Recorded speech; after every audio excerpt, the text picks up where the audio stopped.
اب وہ جو ہمارے یہاں ایک شعر پڑھا جاتا ہے، میرا بگڑا بخت سنوار دو، میرے خواجہ مجھ کو نواز دو، تیری ایک نگاہ کی بات ہے، میری زندگی کا سوال ہے۔ بڑا معاملہ مچا، کچھ ایسے طبقات ہیں بڑا معاملہ مچا کر یہ کیا بات ہوئی، ان کا تو انتقال ہو گیا ہے، وہ کیسے بخت سنواریں گے، وہ کیسے قسمت سنواریں گے؟ میں نے کہا صبر کرو، پوری بات سننا، پھر آگے پتہ لگے گا۔ خواجہ کو اللہ تعالیٰ کی رحمت سے بخت سنوارنے کا ملکہ بھی دیا گیا، اور میں کہتا ہوں اس سے بڑھ کر کے بخت سنوارنا اور کیا ہوگا کہ آج بر صغیر کے سارے مسلمانوں پر اس خواجہ کا احسان ہے۔ ایمان سے بڑی کوئی دولت ہوتی ہے تو بخت سنوارنا تو یہ ہے کہ بندے کو ایمان پر استقامت مل جائے، بندے کو دین پر استقامت مل جائے۔ نہیں، وہ تو زندگی کی بات تھی نا، ابھی تو وصال کر گئے، ابھی تو وہ قبر میں اپنا حساب دے رہے ہوں گے۔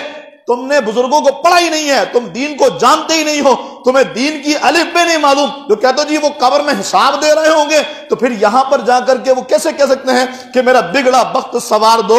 اگر آپ دین کے بنیادی اصولوں کو پڑھیں اور دین کے بنیادی نکات کو آپ اپنے ملاحظے کے اندر لے کر کے آئیں، تو اللہ رب العالمین جب کسی کو ولی بناتا ہے نا تو اس کی ولایت زندگی تک محدود نہیں ہوتی۔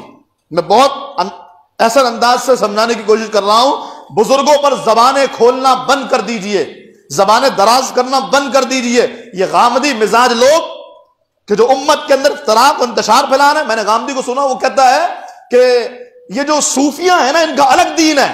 اب اے ظالم، جو ہندوستان میں اسلام آیا ہے انہی صوفیہ کا فیضان ہے۔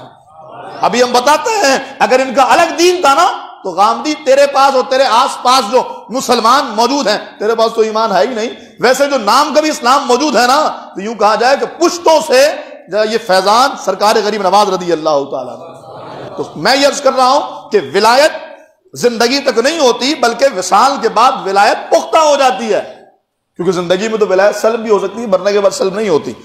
اچھا، جب کوئی ولی بن جائے تو اللہ کیا فرماتا ہے؟ اللہ فرماتا ہے اس کی آنکھ بن جاتا ہوں جس سے دیکھتا ہے، زبان بن جاتا ہوں جس سے بولتا ہے، کان بن جاتا ہوں جس سے سنتا ہے، ہاتھ بن جاتا ہوں جس سے پکڑتا ہے۔ اب مجھے بتائیں اللہ رب العالمین کسی کے ہاتھ بن جائے اس سے مراد کیا ہے؟ امام فخر الدین رازی نے اس مسئلے کو حل کیا۔ آپ فرماتے ہیں اللہ کسی کے ہاتھ کیسے بنتا ہے؟ کہ اللہ اپنی طاقت اس کے ہاتھ میں ڈال دیتا ہے۔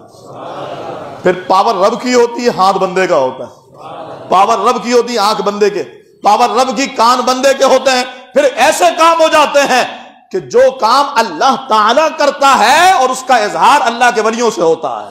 اب بولو میرا بگڑا بخت سنوار دو۔ تو یار یہ خواجہ کیسے سنوارتا ہے؟ حدیث پڑھو، بخاری کہتی ہے اللہ ہاتھ بن جاتا ہے، اللہ بخت سنوارتا ہے؟ کہ بالکل سنوارتا ہے۔ اللہ فرماتا ہے میں بندے کے ہاتھ بن جاتا ہوں، ظاہراً بندے کا ہاتھ ہوتا ہے، پیچھے سے طاقت میری ہوتی ہے۔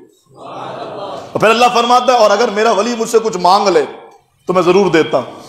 رو رو کے مر گئے، 10 سال سے تمہارا وقت نہیں سنور رہا، تمہاری قسمت نہیں سنور رہی ہے، جاؤ نا خواجہ کی بارگاہ میں عرض کرو، جاؤ نا داتا کی بارگاہ میں عرض کرو۔ ان سے کیا ہوگا؟ کہ یہ وہ ہیں جن کی بڑی مانی جاتی ہے، جن کی بڑی لاج رکھی جاتی ہے۔